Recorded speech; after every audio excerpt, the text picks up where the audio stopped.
a book called One Earth, One Humanity, and One Future by Winslow Myers and Libby Traubman, who are our guests today.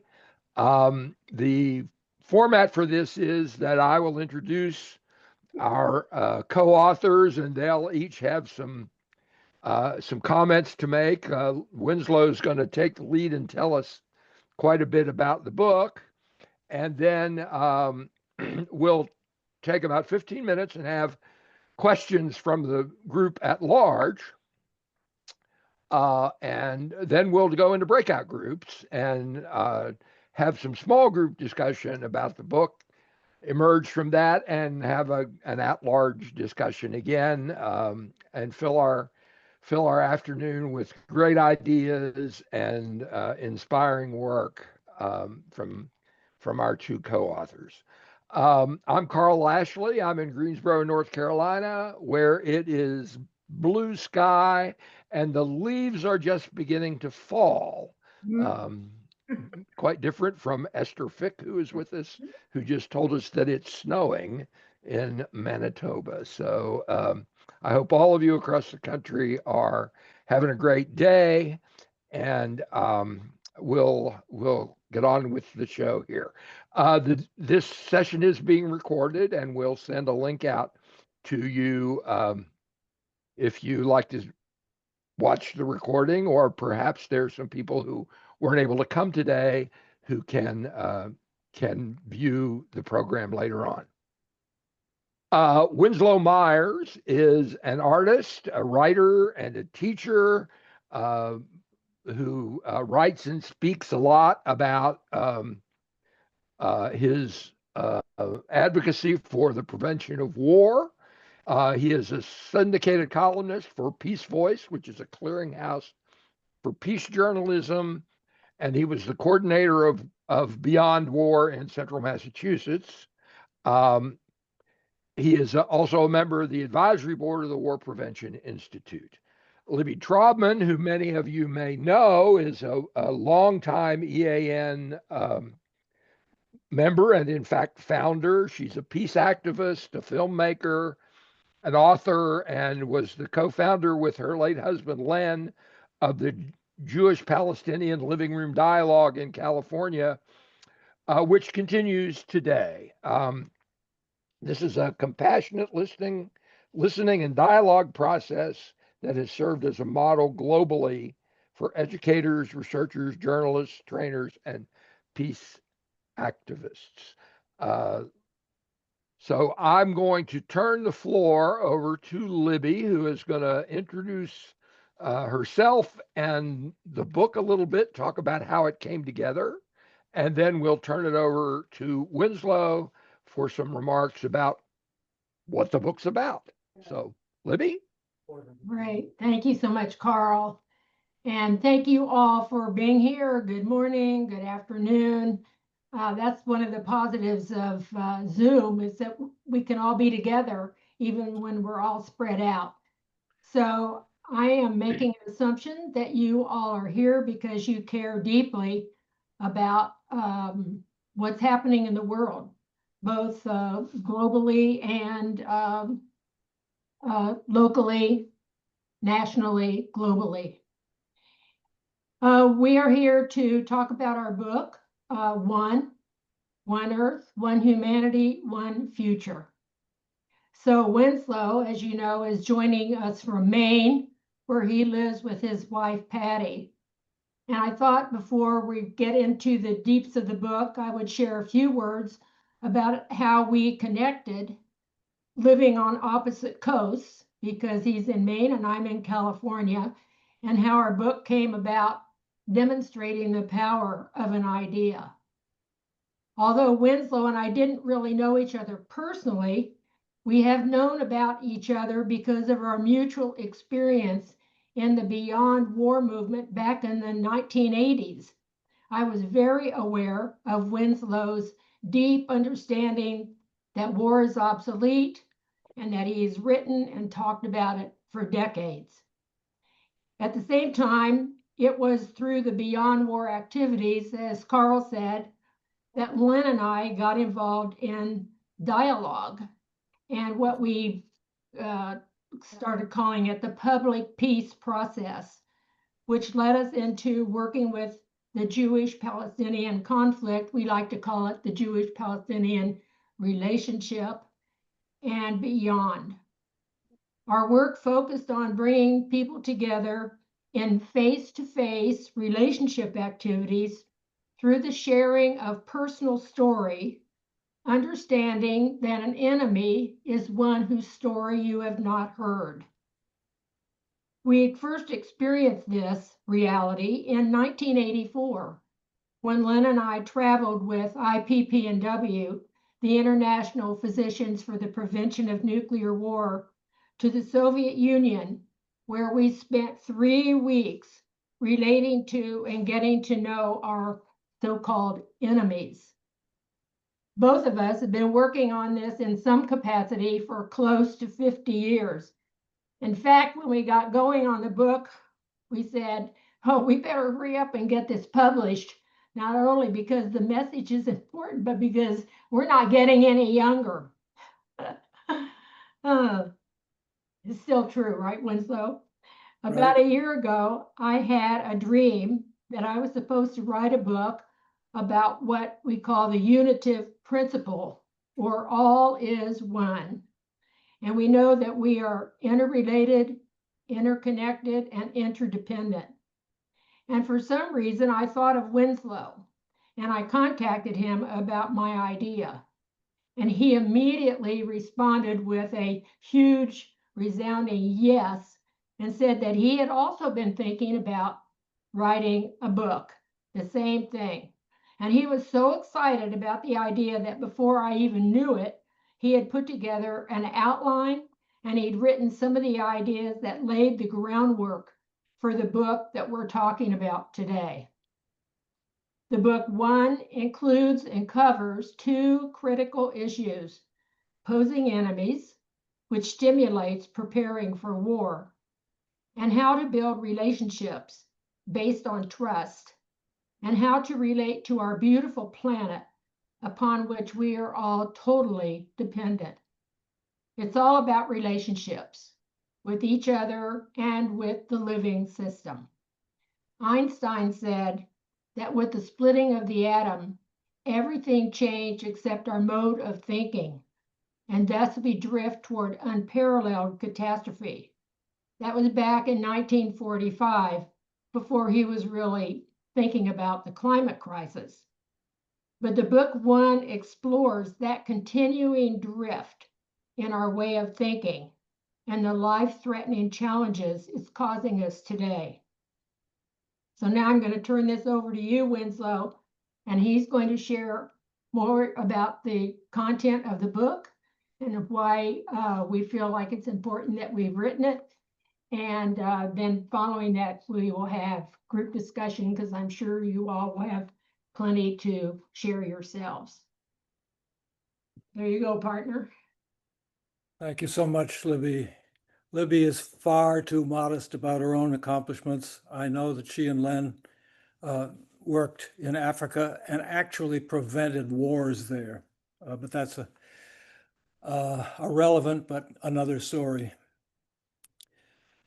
When we were doing Beyond War work back in the day, most of us were in our 20s, 30s, 40s, but one man in his 80s, a man named Albert Bigelow, kept showing up at our meetings. He was funny and kind, and most of all, seemed to have as much energy and enthusiasm as the younger folk. It was one of my first experiences of elder power. Eventually, we learned that he had been a Navy captain who heard about Hiroshima while on the bridge of his destroyer escort. He immediately resigned his commission only a month before becoming eligible for his Navy pension. Later, he twice tried to sail a little ketch called the Golden Rule into the atomic testing area in the Marshall Islands. He didn't get very far. The Coast Guard arrested him not far from Hawaii, and he spent some time in jail there. In a double injustice, many islanders were kicked off their atolls before these low-lying islands were irradiated by U.S. Testing, and in French Polynesia, French testing. Now that radiation levels have finally dropped enough for the islanders to return, the same islands are gradually slipping under rising seas. The link between nuclear weapons and the global climate emergency may not always be so obvious. But the advent of nukes and the climate crisis did both happen at roughly the same time in the larger human story. They're both existential threats to the planet. They're both human-caused, and thoughtful humans have come up with lots of creative solutions to each, even if there is so far insufficient political will to enact them. But unless we change the way we think about these two issues, the vast resources governments devote to weapons of mass destruction will be unavailable for resolving our ecological challenges. We've known for decades that nuclear weapons have zero military utility except to scare other countries. We can't win anything with them. Meanwhile, the Earth grows ever warmer. Unless nations start beating their swords into solar panels, in a few more years or decades at most, it won't matter how many missiles Iran and Israel fire at each other as they begin to run out of water and rising heat makes their region more and more unlivable. In a further irony, the pollutants associated with the world's military forces are themselves some of the biggest drivers of climate change. And 80 years into the nuclear age, the community of nations has not resolved the paradox of deterrence.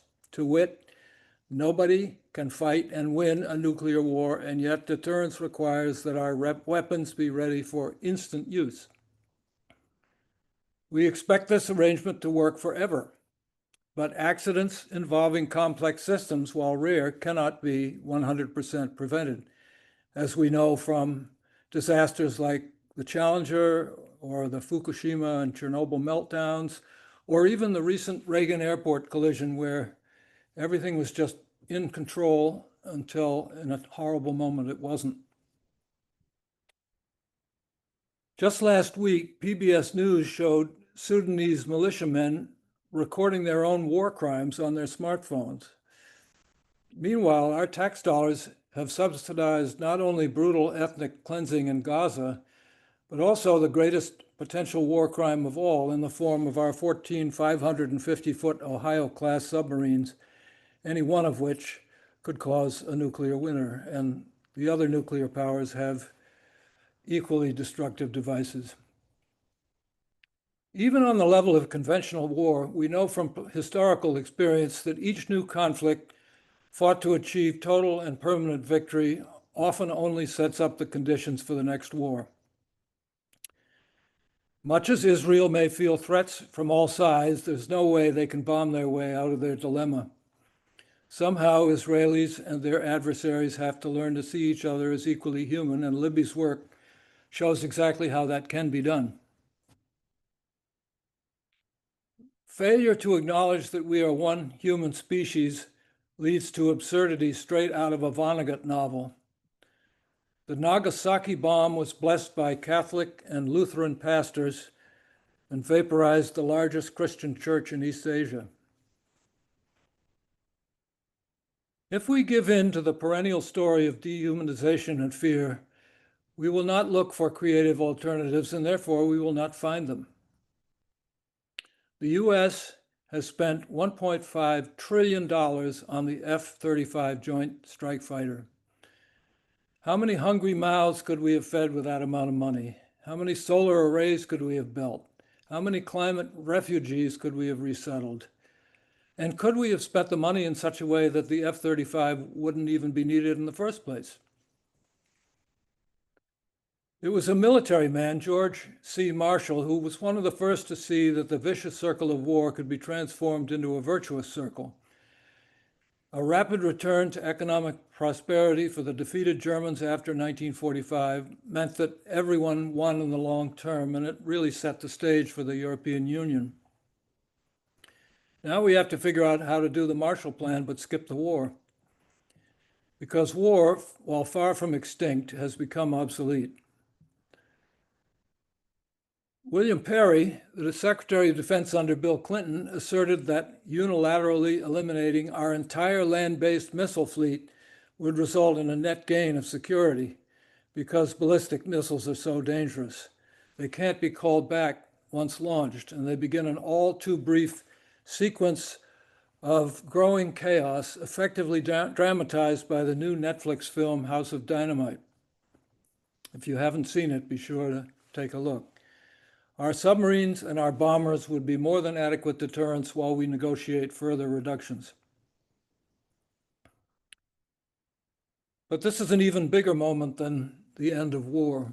We find ourselves in the middle of a genuine paradigm shift, more profound than, for example, the Copernican change away from the belief that the Earth is the center of the solar system, or even the change from hunter-gatherers to farmers 10,000 years ago. In terms of both the ecological and the nuclear weapons challenge, we now know we are responsible for each other and for the whole in radical new ways. How I live affects the quality of the air you breathe and vice versa. Our own safety lies in the hands of the North Korean handlers of their nuclear weapons, and the safety of North Koreans lies in the professionalism of the handlers of American nuclear weapons. Nukes and climate both underline how everyone's self-interest on the planet, our common survival, has become identical. National security can no longer be ensured in isolation or by military superiority. The whole meaning of strength and power has utterly changed. That ought to be the context of diplomatic dialogue between nations. And in fact, it should be the new definition of conservatism. A Peace Corps volunteer wrote, and this is the epigraph for our book, "The Earth is a sphere, and a sphere has only one side. We are all on the same side." If that sounds kumbaya, please read our book, which makes the case that this statement is simple reality. We're all in one leaky boat together. Meanwhile, the old paradigm is alive and well in tragedies like the Russia-Ukraine war. But Putin is as subject as the rest of us, both to the suicidal risk of nuclear war and global eco-effects. The vast Russian tundra is thawing, releasing methane, a potent agent of further warming. Our job is to help not just Russia, but the entire world understand the stakes, including prevention of the next conflict that could turn into a world war, maybe in Kashmir or Taiwan or Iran, or between North and South Korea. Any nation that violates another nation's sovereignty should lose its voting rights at the UN and should be economically and morally pressured in all possible ways. Yes, the United Nations cries out for structural reform, but that doesn't mean the UN won't be absolutely essential to the new levels of international cooperation that will move us into what Thomas Berry called the ecozoic age, an era when we will have ended our world war with the biosystem and even our wars with each other. Berry argued that we are between an old story and a new story. This new story, unavailable until modern science revealed it, is the 13.85 billion-year-old story of the universe itself. The title of our book, One, is meant to suggest oneness on many levels. First of all, the universe, but also the Earth as one entity. Berry's most provocative utterance is that the Earth cannot be saved in pieces. If that is true, it sets a very, very high bar for how we think about our challenges. Berry and his colleague Brian Swim have articulated the idea of cosmogenesis, a universe that emerged in a series of irreversible stages, from pure energy to matter to life to self-reflective minds. Minds that are capable of creating Brandenburg Concerti, electric vehicles, RNA vaccines. We humans have this ever-emergent unity and creativity baked into us. This dynamic evolutionary creativity continues. It's humming within us right now. Barry and Swim used Teilhard de Chardin's term noosphere to characterize the creative potentiality of the collective human mind. It's a new layer superimposed upon the geosphere of the geological Earth and the biosphere of the life systems upon the Earth. Alone, I know what I know, but my range is narrow. I need relationship. I need dialogue with the collective to figure out how to proceed. The noosphere has enormous potential to rapidly change the mindset of our small planet, helping us see that we all share one origin story. Education is action, the most powerful change agent available to us. In contrast with the polarized spirit of the war system, it took the cooperation of scientists from 14 countries to create and deploy the Webb Observatory 1 million miles out in space, a new window into the mysteries of the cosmos. As Brian Swim asserts, we've never had an articulated global purpose for the human before, for how we fit meaningfully into the larger story revealed by the Webb telescope. We now know that our purpose here on Earth is to work alongside each other and with the forces of the universe to keep this gorgeous, unique, tiny spark of life in our galaxy alive and flourishing. Setting aside reforming the UN, why not press for a renewal of the global mission of the US, transitioning from futile and wasteful attempts at military and economic domination and toward whole Earth stewardship?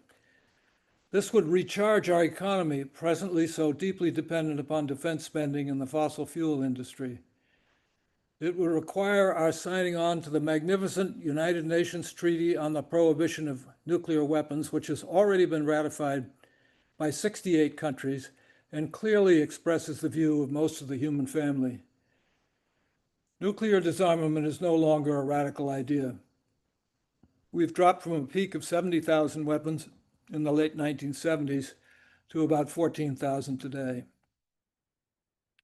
Sustainable energy systems are said to create 2.5 times more jobs than fossil fuels, just as dollars spent on education and mass transit give far more of a return than tanks or missiles. The militaries of the world have an opportunity to transform their fundamental mission from killing to becoming warriors for the health of the planet, directly addressing hunger and disease with their tremendous logistical power. If that sounds utopian, we have only to keep in mind the no-exit path we are presently treading both militarily and ecologically. The US, as you've all probably read, will not even be attending the UN Climate Change Summit in Brazil next week. Imagine if the Democratic Party dared to advocate for helping the world lead the world away from war into a regeneration of Earth systems as part of its core mission, stressing the immense economic benefits. No one expected a half-century of Cold War to end so suddenly, but it did happen, at least for a few hopeful years. No one would have believed that Rotary International could rid the world of polio, but they have nearly done it. History is full of the unpredictable. So I'll end my little part here by recalling that Libby and I and a few others on this Zoom were part of a creative, vectored, and hardworking community which is now mostly aged out of collective action and dissolved its assets. Beyond War, and later it was called the Foundation for Global Community. In its time, it was exciting to participate in that effort. Our book is about current events, but more importantly, it suggests new ways to think about current events and future events, giving large entities like Rotary or Elders Action a text that allows readers to educate themselves and their circles around a shift of paradigm. So we very much welcome your comments and questions and responses. Thank you.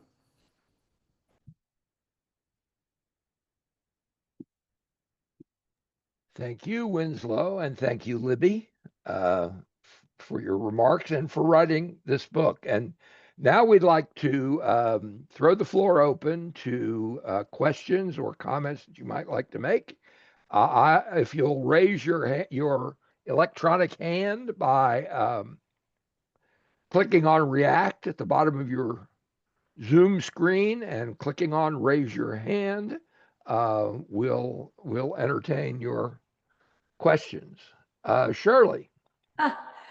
Well, good morning and thank you. I've read the book, but I'm getting new insights just listening to what Winslow and Libby are saying.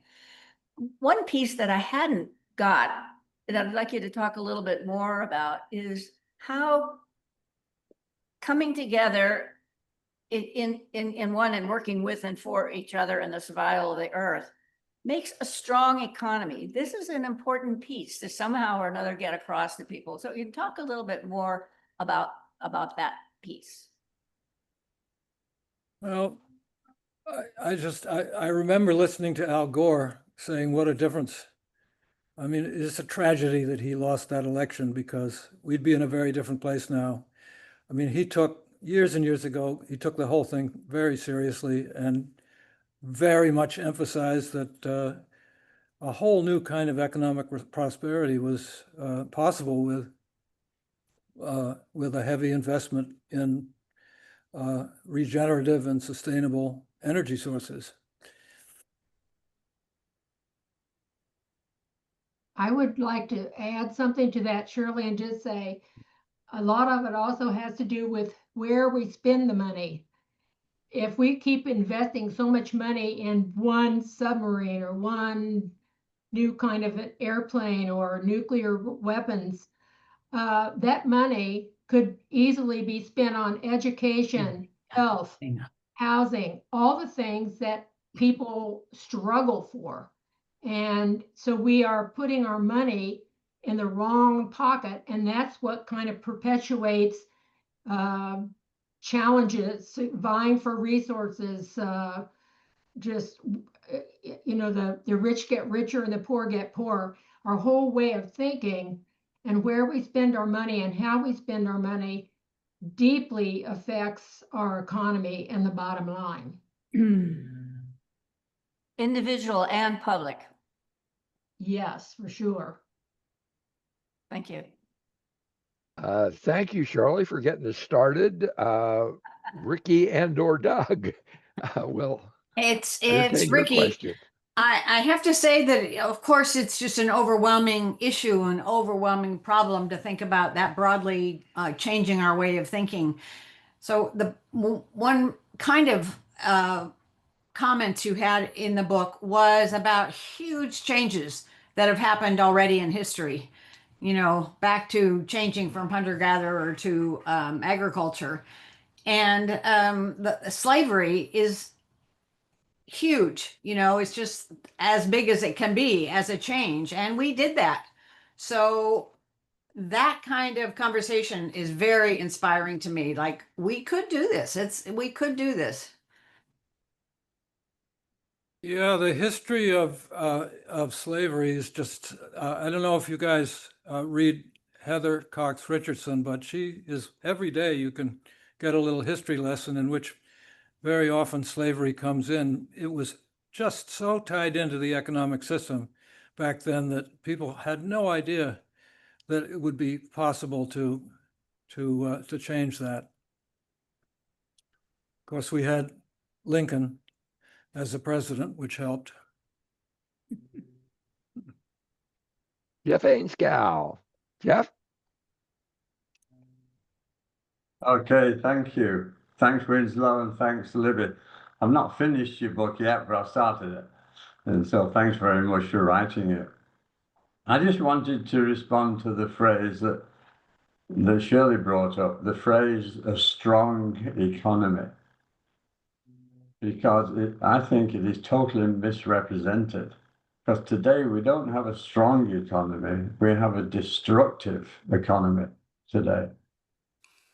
Everything about the economy uses resources, divides people, and damages the earth. And so we've got to redefine what the word strong economy is totally. And that's one of the big changes. Thank you. Good one. Yeah, I like that.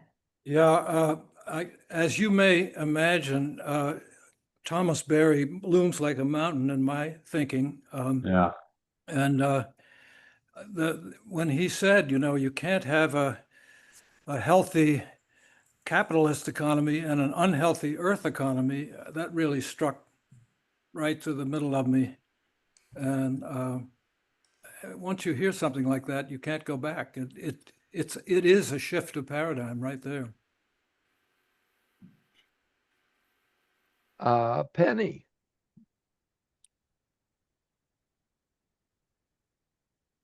You're muted, Penny.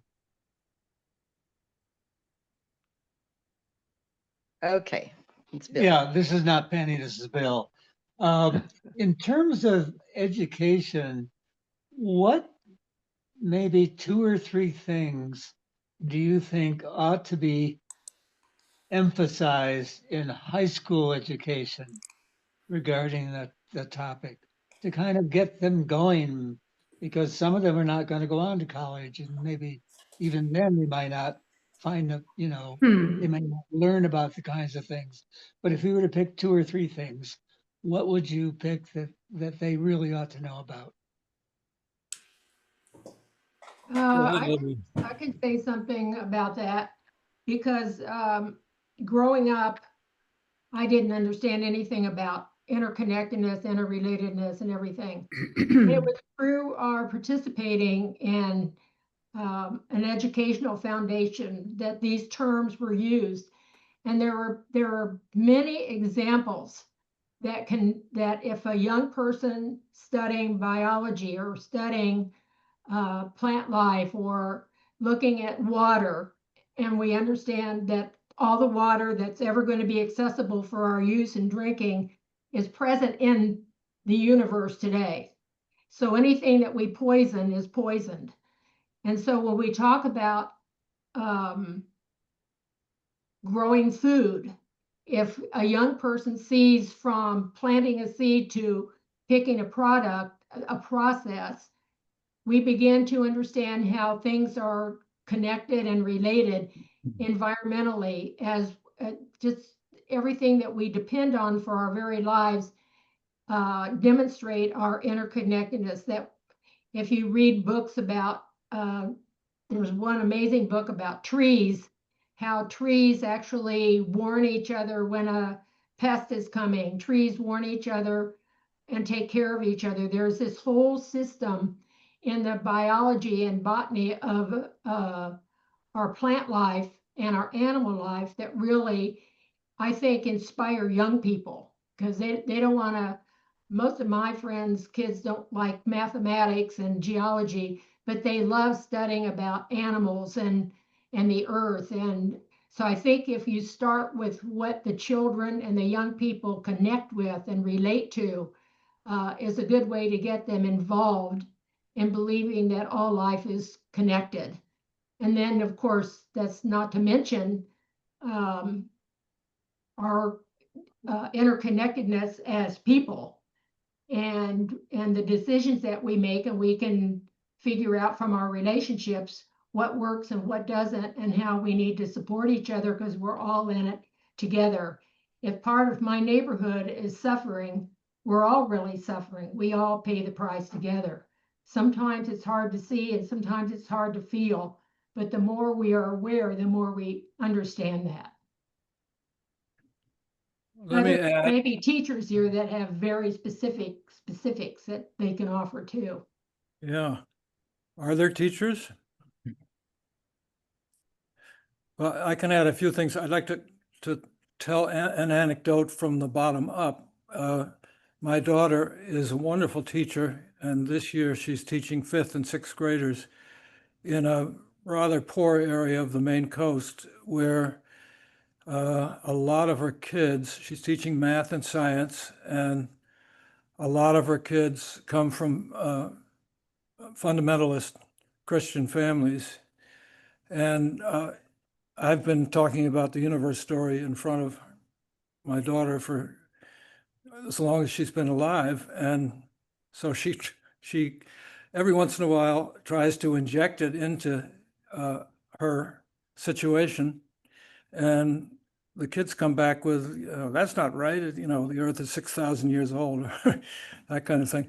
But coming at it from the other end, which is the long term, again, back to Barry, I would refer everyone to a book that he wrote, the first book ever published by the Sierra Club, called The Dream of the Earth. And one chapter is The American College in the Ecological Age. Barry is such an incredible thinker because what he says is, forget all the departments, start to tell people, students, the story in a way that brings back together again the sciences and the humanities from their present split. And that got me so excited that I wrote the president of my college, and of course I didn't get anywhere, but I think that is, if Barry becomes the influence that I think he ought to, that's the kind of thing that will happen, and then it will filter down from graduate schools and departments and colleges, and the high school curriculum will change finally. Probably not fast enough, not as fast as we would like. Thank you. Alain? Yes, thank you for your important book, both of you. 75 years ago, President Eisenhower warned us of the dangers of the military-industrial complex. And it seems that that power has only increased since then. And not just in the US, but in many other countries, especially the large ones. So do you address in your book any way to face this? Yes, it's a question of worldview, but it's a question of finding the way to challenge that power in a way that is effective. Any thoughts on that? You want to say something, Libby, or? I'll just say that I think it is a topic that is back very relevant. I know that there are a couple of organizations, Union of Concerned Scientists, and the ones that focus on atomic energy and nuclear are all talking about this again and putting out a lot of articles. And Winslow mentioned the movie about dynamite. There's dynamite in the house. Is that the way to say it? And it really, really causes one to think about the decisions we're making and what we are counting on as deterrence and what is possible. So I think somehow between a book that came out about just nuclear and nuclear fallout and what would happen, and then this movie, somehow it's peaking again.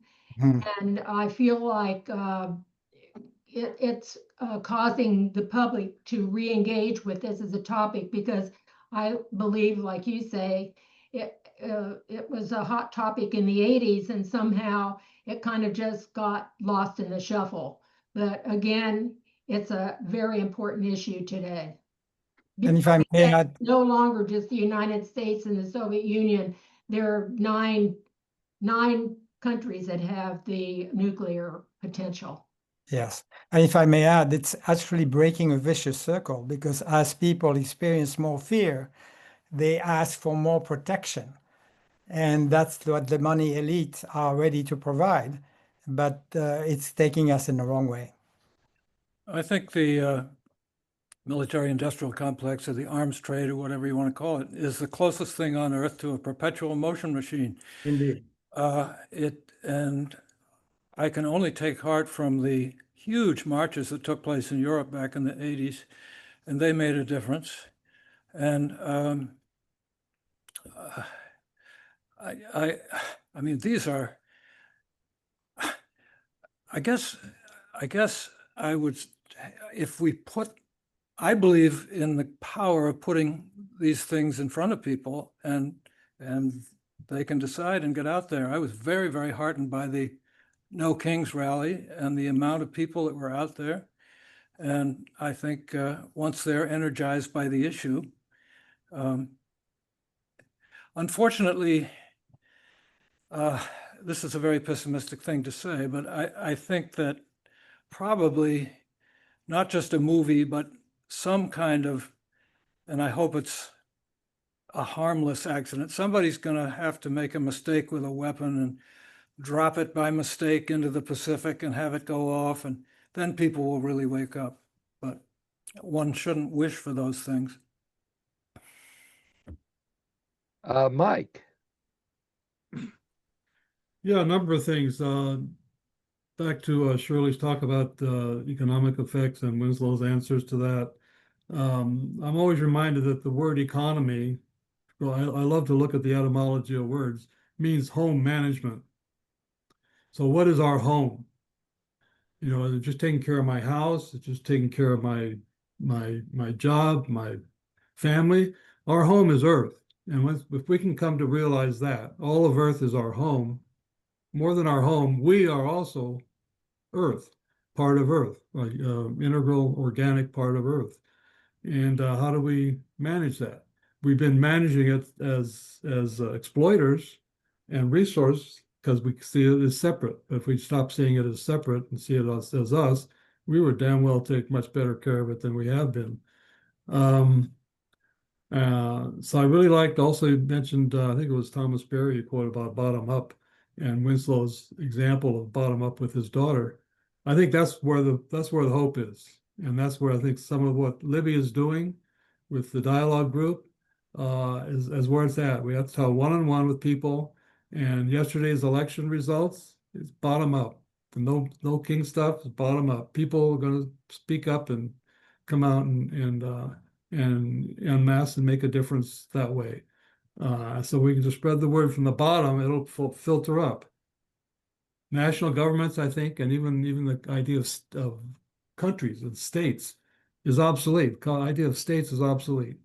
And I think we need to come up with a different way of having a people-to-people kind of thing than international. So, you know, United Nations, let's say the United Peoples might be a thing we can head towards. Yeah. Anyway, that's enough. Thank you. Thank you, Mike. Margie. Thank you, Winslow and Libby, for this book. I found it just very profound. I mean, there's so much information in there. And I think a big part of all of this is to get people thinking and get people talking. As people know, Tony and I are very involved in climate change issues.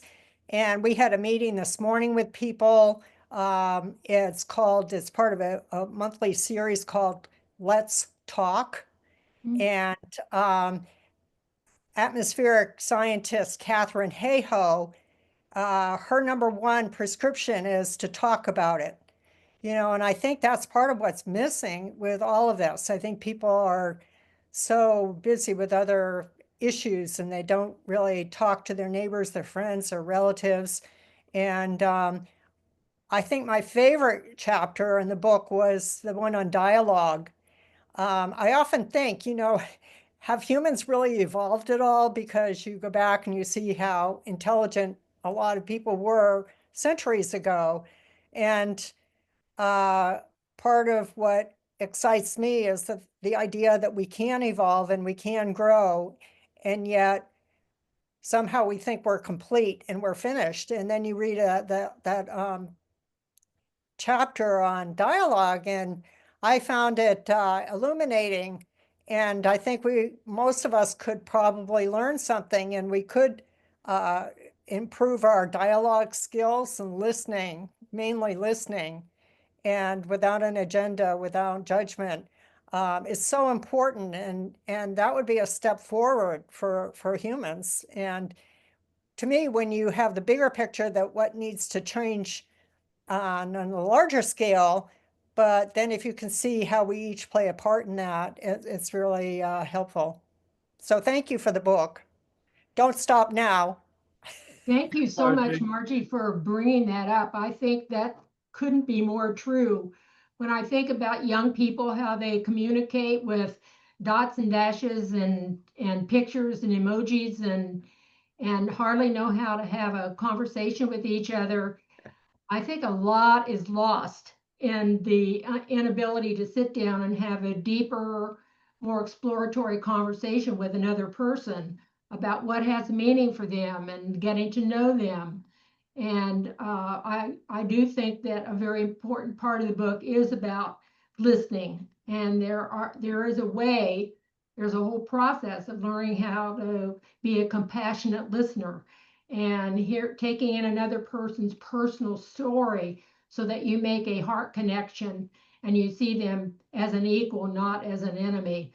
So the book, that's a very important part of building a world without war, is building relationships and trust. So they do definitely go hand in hand. And we also like to say it's about having relationships with our nature, with the living system as well, asking questions and learning from the living system, which I know sounds kind of bizarre in a way, but in some of the meetings that I've been going to, we actually take time in the middle of a meeting and go out and explore a tree or talk to nature to help us reconnect, because we are so cut off from the beauty of the living system and the planet, which does not help us want to take care of it. Mike. Yeah, we have two more questioners, so we'll take their two questions and then we'll transition into breakout. So Mike, go ahead. Hi there. Yeah, so we were lucky to have Libby as our guest speaker at my little peace group in San Mateo, because we're in the same town, you know. And I like to emphasize on what Margie just said, how the kids communicate, and they can use these new elements without losing their ability to actually communicate eye to eye and face to face. But I sent Libby from my listserv, I believe, a whole listing of this AI generated kind of humorous satires of what's going on in the world. So that's another element of reaching the kids, like, because I like when I put in two letters to the editor I recently put together, and I limit myself quite the opposite of what Libby and Winslow did. That rather than a book, I limit myself to 150 words. And I try to make a point in 150 words with a bit of witticism and what have you, because people respond better for that. But that's good too. Absolutely. yeah, and it's just another way of communicating. And the other thing is positivity. Like I love listening to Bill McKibben. For some reason, everything's falling apart around us, and he always seems to have a fairly positive way of summarizing things, that there's a way out. We don't have to accept this thing and blow our brains out, you know. But I'll leave it at that. Thank you. Thank you. And Ricky and Doug, your question? I was just thinking about, how we're so divided, just remarkably and clearly divided in this country.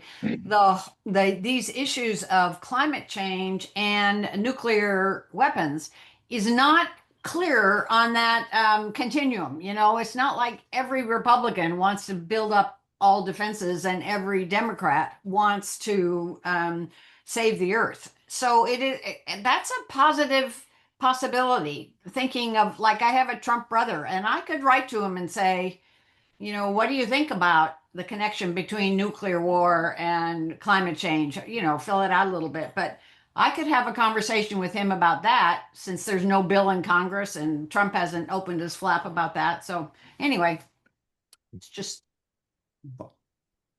Okay, thank you. Thank you. And thanks to everyone for your questions and your comments. I recommend that you take a look at the chat. There are some good things to think about there. But for right now, we're going to break into breakout groups of about 5 people or so each. And the question for our breakout groups, although you can talk to one another about what we've been talking about in any way you might find helpful. But if you need a question, the question is, what fundamental assumptions do we need to change to make war less likely and a healthy planet more likely? This is a question that comes from a questions for dialogue section in Winslow and Libby's book, and I found the questions to be very helpful in general. So, Crystal, if you're ready, we'll invite everyone to join a breakout. You'll be fine. We get put in groups.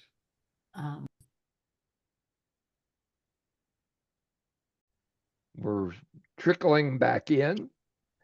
What reactions? What comments? What did you talk about in your breakout groups? And let's just have a few minutes of general conversation. Penny. I think what we found in common was that we need to work together. Seems so simple, but we need a variety of opinions. We need a variety of ways of looking at the problem. We need to define our problems that we're dealing with and think of them together with many, many facets, because everything's connected. That's the point. Yeah. But we need to do it together. I think that's what we came up with. Margie. Okay, well, the main one that we came up with, which is just to reinforce the whole message of the book and our current conversation, is that everything's interconnected, because our assumption, for most people's assumption, is that I'm an individual, or my town is my town, or my party is my party, or my gang, or my clan, or whatever. And so that's really a big part of what divides us and keeps us from making progress or doing the right thing. And then toward the end, we also got talking about capitalism and how we don't challenge that enough, that we have the assumption that that's the best economic program. And I raised the question, like, what percentage of Americans are fluent in economics? And I think that's part of the problem.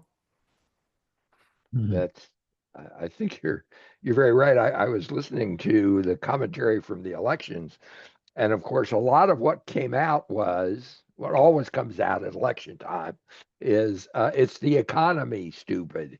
Jim Carville's thing that he relied on to become famous, and I thought for the first time for a while, what's that mean? What's the economy mean for different people? Because for me, it means one thing as a retired professional, but for someone who's worried about SNAP benefits, the economy means something entirely different. And I think we need to remember that as we go along. Penny, but I think this time it's Bill. There we go. I think it's important to get an agreement fairly soon on in, because you reach a decision through a series of small agreements. And that particular thing that I think we need is, what is the common ground? Again, like I had mentioned in a breakout group, a common ground we had here in terms of neighborhoods working together, which is what's happening in Portland, is the getting prepared for the earthquake at some point. And the citizens, neighbors have come together in a wonderful way, but we have a common threat. And that's where I think you need to get for the first agreement. Then you could start listening to one another. Then you could start reaching small agreements to get to a large agreement, a process. And that's not theory, that works. Well said. Winslow? Well said. Okay, good. Mike? Yeah, about small agreements to get to larger ones. We said in our group, we were talking about, we all agree on this, we're all one, we're all connected, but when is it going to become manifest in the whole? And we all made the point, well, it is being manifest little by little by little here and there. There are demonstration projects. That's the way it's going to work.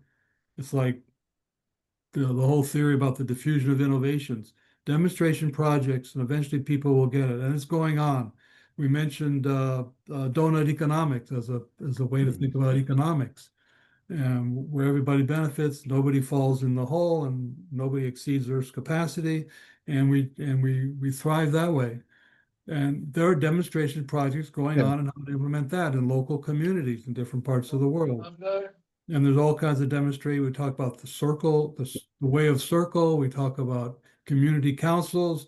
These little demonstrations are going on. And eventually, it'll get spread, and people will adopt those innovations, and we'll get there. And Winslow. Yeah, I'm not virtue signaling, but it's a wonderful feeling I have an all-electric car, and I am connected to a community solar farm. So all of a sudden, I'm not altogether there, but I'm getting toward where all our electricity is coming from this solar farm, and it's a very, very nice feeling. I recommend it. Yeah, very good. Mike, earlier on today, of course, one of the things that in the book is that war is obsolete. We hear about that a lot. And Mike earlier today said the nation state is obsolete. I think one of the things we need to start thinking about more is some planned obsolescence for some of these things that we've invented over the last 100 years that have need to fade away. Alain?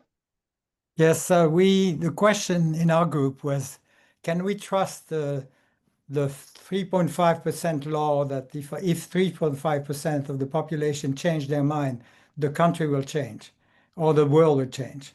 And most of the changes at this time are invisible, at least to the media. And so how do you build the momentum? And at the same time, there's some magic happening sometimes that the shift in the structures of power happens. We were left with that question amongst ourselves. There is some the risk of magical thinking there too. And at the same time, there's a trust that what we do at the local level will make a difference in the end. But how far in the future? And will it be soon enough? So these are some of the questions that came up. Can I respond to that briefly, Carl? Sure. The so-called 3% rule, 3.5% rule is not a rule, and it's widely misconstrued. It's research that Erica Chenoweth did with historical data and looking at popular movements that have been trying to topple a dictatorship, and found that once there were as many as 3.5% of the population out in the streets and active, not just once a month, like once every 2 months, like No King's Day, and we go home after that and we do nothing. It has to be a constant and activist thing that really threatens people, and it's not prescriptive. It's not normative. It's just that was what happened in the past, and she definitely cautions, this professor at Harvard cautions against people thinking, oh, all we have to do is get, another 25 of our friends out there, and all of a sudden everything's going to change. So let's not fool ourselves on this. You're absolutely right, Alain. Well, and today we not only have people who are out in the streets, we have digital streets like this one, where people come together, and how much does that count as we try to advocate for the changes that we all agree with? We need, of course, to invite some of our adversaries in for a relationship, as someone Libby mentioned earlier. Mike, you're on mute, Mike. I didn't notice that. Sorry. It's quite Yeah, I think Paul was mentioning that we're still stuck in the nation state paradigm, which several people have mentioned, and we also brought up the fact that communication, books are great and webinars are great, but it seems like the comedians seem to reach people with amazing clarity, with kind of a different way of framing things that reach through the fog, so to speak, and you kind of remember, like I mentioned, like Jon Stewart, Trevor Noah, George Carlin. Yeah, they've been able to do some social commentary that, if you listen, it kind of profound, and so I mean, we can name and shame, put up our essays, but it seems like the people that can cut through it with a human and a personal story, that's why I think a lot of the kids are onto something with some of the videos they make. And like I said earlier, I sent around a whole bunch of funny AI generated videos that were, some of them extremely clever, that you send it to Libby. She could forward it if she likes. But so a lot of this, even though you can't always be person to person, but it's the next best thing is watch a video that you see people or a comedian putting things in a different perspective. It seems to cut through and make sometimes memorable impressions on people. A good film, like we're mentioning the House of Dynamite and the Don't Look Up, and there's been any number of. I think the one that Reagan watched the day after, which is going back like 30, 40 years, they said that actually changed history, because he ended up going to Reykjavik with Gorbachev with a different mindset, and we almost got there with that thing. So you can't eliminate the possibility of using other media tools to reach people, and we'll leave it at that. But I mean, it was just, it's something to think about. I think that's a really good point, because we've had many conversations in our breakout groups and study groups and everything, where we talk about how do you approach somebody that you believe feels differently than you do or thinks differently. And we know that attacking the person or accusing them or telling them they're stupid certainly does not work. No. And I think that's why humor, I know that when I see a cartoon that really demonstrates how stupid things are that are going on, I love it. It makes Yeah. my day. And I really think that finding alternate ways than just hitting the hard facts is a really good way to go. And it kind of, when there's something enjoyable or fulfilling or beautiful or funny, that brings people together in a way that humanizes all of us. And it makes me also want to say, on a positive note, but thinking about All Is One, I haven't seen it yet, but I'm going Saturday to see the movie about the Dalai Lama, about the real meaning of happiness. And my understanding is a large part of the film, and he's turning 90, or he's celebrated his 90th birthday, is he talks about we are one. We are all interrelated, interconnected, interdependent, and understanding that helps us experience happiness in a different way, or joy, or meaning. So there are good movies out there that are scary and positive and hopeful. So I think that's a good suggestion. Like, take it all in, be inspired in whatever way we are inspired, because we're all different. absolutely. William, Yeah, can you hear me? Okay. we can. Yeah. You can call me Bill. Hi, Winslow. Bill, Hi, Bill. I just want to make a point of humor is a great way to communicate with people. I've done it for years. Sometimes I get my point across with it, sometimes I don't. But even with kids and the point of media, I think you're right, Mike, that media and films, videos are such a big part of young people's lives and our lives now, that is a great way to communicate as well. And if we could bring a little humor into conversations when we talk about these difficult topics, it could help. That's all. Okay, thank you. Thank you. Bill, Mike? Yeah, on the subject of humor, well, a number of things, but first you mentioned humor. Subject humor, I don't know if some of you are aware of Swami Beyondananda, and he's trying to change people's thinking and the way we're thinking using humor. And if you go to his website, wakeuplaughing.com, you'll find out more about Swami Beyondananda and Steve Behrman. Um, what I was going to say, what was I going to say? I'll come back. It slipped my mind already. Can I ask you a question, Mike? Yeah, Weren't sure. you involved with the U.S. Department of Peace or what? Well, yeah, yes, with the Peace Alliance and the U.S. Department of Peace campaign, and then later with the National Peace Academy, and before that with the Peace Corps. Yeah. Lots of peace. Are some of those organizations still extant? I mean, The Peace Alliance is still active. There's still a bill in Congress that somebody keeps submitting it every year to create a Department of Peace in the government. Never gets anywhere, but it's still there.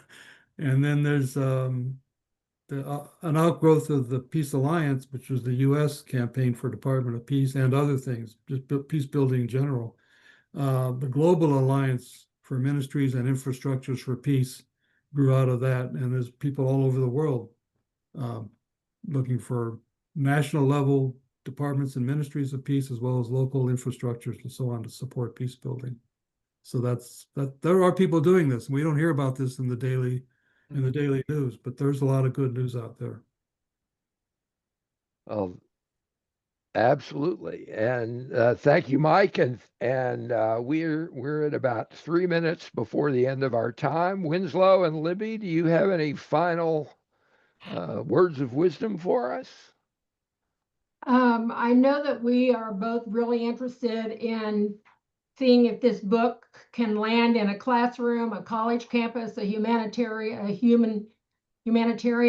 class, social studies, high school, college campuses, where they can engage in a deeper conversation and be part of the S-curve of change by focusing on these two life-threatening related issues. So if any of you have ideas, please feel free to let us know, or if you have your own connection to a religious group or a school or organization, we hope you'll pass the information about this book along and suggest that people read it, and especially that they have the conversations suggested in the back of the book. And Winslow, you might want to say something, and I would like to close just by reading a short paragraph from the book. A statement made by Don Fitton at our Beyond War Award ceremony many years ago, but it is totally relevant today, and I think it ends our conversation beautifully. So before I do that, Winslow? Go for it. Go for it. Okay, and Carl, thank you so much for hosting this, and thank you all for coming and participating. And so here's what Don Fitton said. Our capacity to share our bounty is handicapped only by our ignorance, the ignorance of our limited identification, restrictions of limited ideas, private limited frames of reference, boundaries in our mind that stop a global view. The human spirit has never known boundaries. We must now take advantage of this deepest part of our human nature and change the way we think about all war, about the way we resolve conflict in order to survive.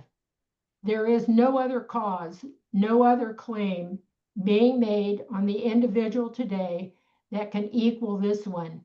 We must now consecrate our time, our talent, our resources to the benefit of all humankind. Thank you, Libby. Wonderful words for us to close on. A couple of quick announcements. The EAN Book Study Group, which is a group that meets every other Monday at noon Eastern on Zoom, 9 Pacific. We'll be reading this book in January and February. And if you're interested in joining us for that read, we'd love to have you.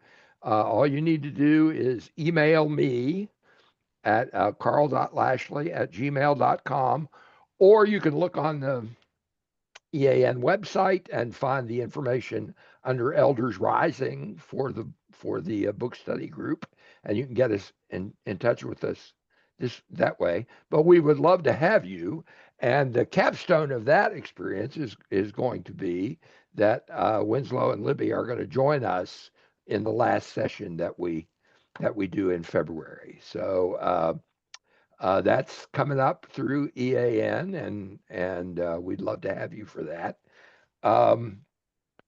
So thank you all for attending. This has been a really good opportunity for us to get together and talk about these issues. Thank you so much to Winslow and Libby for their book. This book is a gift to all of us. So spread the word. And if you have any questions, again, you have my email address, or you can email the person who is our behind the glass, as they say on radio, Crystal Small, who was the Zoom master for this opportunity. So thank you all. Thanks, everybody. Thank you so much. Thanks for all your good paying attention and participation. Thank you, Libby and Winslow, very much. And everybody else. Thank you.